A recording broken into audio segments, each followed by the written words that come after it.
नमस्कार। New India post में आपका स्वागत है।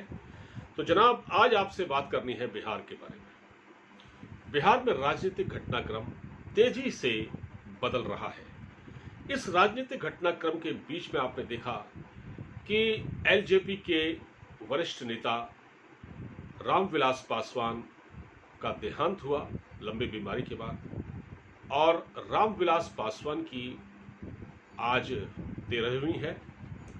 और इसके बाद चिराग पासवान और प्रधानमंत्री नरेंद्र मोदी भी एनडीए की तरफ से उस चुनाव मैदान में प्रचार के लिए उतर जाएंगे।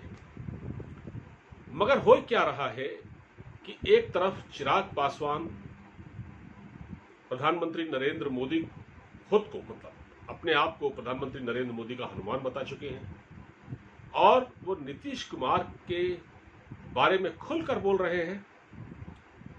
लेकिन दूसरी ओर अब हो ये रहा है कि तेजस्वी यादव, उपेंद्र कुशवाहा और यहां तक कि पप्पू यादव, ये जो तीनों नेता हैं, ये कहीं ना कहीं चिराग पासवान के प्रति सॉफ्ट बन रहे हैं, उनके प्रति सहानुभूति दिखा रहे हैं।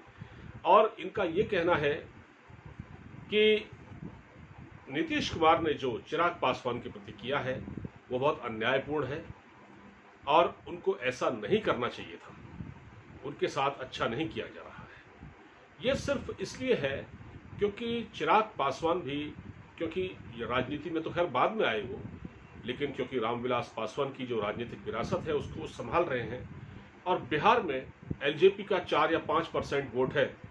तो जो दलित वोटों का जो मामला है, इसको भुनाने के लिए चिराग पासवान की ओर ये चारा फेंका जा रहा है, या कह सकते हैं उनके प्रति ये सहानुभूति दिखाई जा रही है।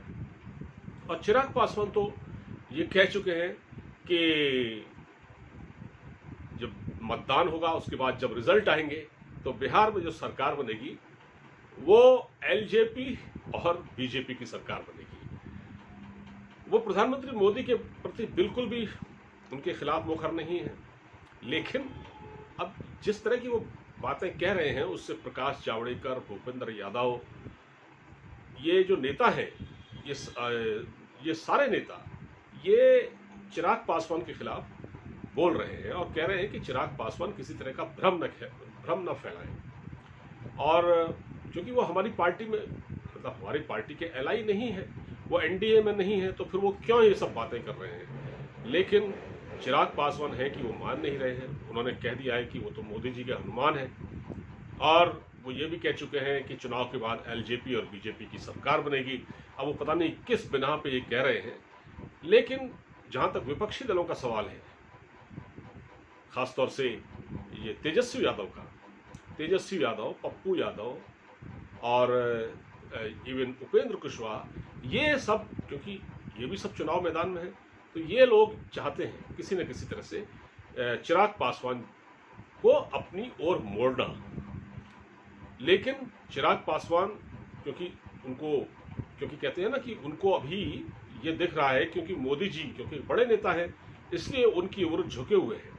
दूसरा ये है कि राज्य में भले ही उन्होंने गठबंधन नहीं किया चुनाव के लिए, और इसकी वजह नीतीश कुमार है। नीतीश कुमार के खिलाफ खड़े हैं और ज़्यादातर सीटों पर उम्मीदवार भी उतार रहे हैं, उम्मीदवार उतारे हुए हैं उन्होंने। तो ये तो देखिए, अब वो क्या है कि राज्य में गठबंधन नहीं है, लेकिन केंद्र में है। और रामविलास पासवान की जो सीट खाली हुई है राज्यसभा की, उनके मरने के बाद जो सीट खाली हुई है राज्यसभा की, उस पर भी कहीं ना कहीं चिराग पासवान की नज़र है। वैसे चिराग पासवान एक अलग तरह की छवि रखते हैं। जैसे रामविलास पासवान थे, वो थोड़ा मौका परस्ती वाली बात थी उनके साथ, वो दल बदल की राजनीति भी करते थे। लेकिन चिराग पासवान के साथ ऐसा नहीं है। हालांकि राजनीति तो वो भी कर रहे हैं, अब राजनेता ही हैं, तो उनकी नज़र भी कहीं ना कहीं अभी राज्यसभा की कुर्सी पर है। और बीजेपी के जो बाकी नेता हैं, दूसरे नेता, वो नहीं चाहते कि चिराग पासवान को ये सीट मिले। तो मगर क्या है, उधर जेडीयू को ये आशंका है। जेडीयू क्या है, जेडीयू इस बात से परेशान है, वो ये आश्वासन लेना चाह रही है बीजेपी से कि वो ये चाह रही है कि कहीं आप हमको ये बताएं, जिस तरह से चिराग पासवान बोल रहे हैं, उनको ऑक्सीजन कहाँ से मिल रही है? उनको ऑक्सीजन मिल रही है बीजेपी से। यानी कि कोई तो है जो उनको खाद पानी दे रहा है, जिसके बिना पर वो इतना बोल रहे हैं। आखिर वो क्यों बोल रहे हैं? तो जेडीयू के मन में ये शक है, जेडीयू के मन में ये शक है कि आखिर इतना ये क्यों बोल रहे हैं। तो ये बीजेपी आलाकमान से ये आश्वासन लेना चाहते हैं कि साहब आप बताएं कि चुनाव के बाद आप हमारे साथ रहेंगे। अगर मान लीजिए कम सीटें रह जाती हैं तो आप हमारे साथ रहेंगे, या ये जो चिराग पासवान है, जो खेल चल रहा है, आप इस ओर मुड़ेंगे। लेकिन क्योंकि बीजेपी है, बीजेपी इस वक्त सारी संभावनाओं को देखते हुए आगे बढ़ रही है।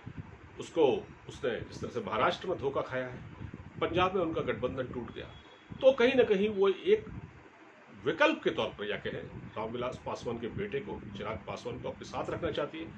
बीजेपी अपने दोनों हाथों में लड्डू रखना चाहती है, और बीजेपी कभी नहीं चाहेगी, फिलहाल अभी जो मैं एक बात और बता दूंगा आपको, कि बीजेपी कभी नहीं चाहती है बिहार चुनाव को लूज किया जाए, या कोई, देखिए उनके लिए बिहार का जो चुनाव है वो जेडीयू के साथ लड़ना मजबूरी है, भले ही चिराग पासवान कुछ भी कहते रहे, क्योंकि आगे उनको अगले साल वेस्ट बंगाल में जाना है, वहाँ ममता बनर्जी से मुकाबला है। तो अगर कहीं बिहार में ये चुनाव हारते हैं, या कोई कम सीटें आती हैं, या कोई फजीहत होती है, इसका मैसेज गलत जाएगा, और फिर ये विरोधी कहना शुरू कर देंगे, देखिए ये बिहार में भी हार गए, झारखंड में तो ये हार ही गए थे, हरियाणा में मिलीजुली सरकार बनी, महाराष्ट्र में इनकी सरकार नहीं बनी, ये सब शिवसेना ने इनका साथ छोड़ दिया। तो ये एक तरह से विरोधियों को मौका मिलेगा कि बीजेपी कमजोर हो रही है, लेकिन बीजेपी ये मैसेज नहीं देना चाहती। बहरहाल ये जो समीकरण इस वक्त बन रहे हैं, या जो बयानबाजी चल रही है, इसका कितना असर होता है आने वाले दिनों में, चिराग पासवान को क्या फायदा होता है इस बयानबाजी का, ये वक्त बताएगा। फिलहाल इस वीडियो में इतना ही। अब मुझे इजाजत दीजिए, अपना ख्याल रखिए, नमस्कार।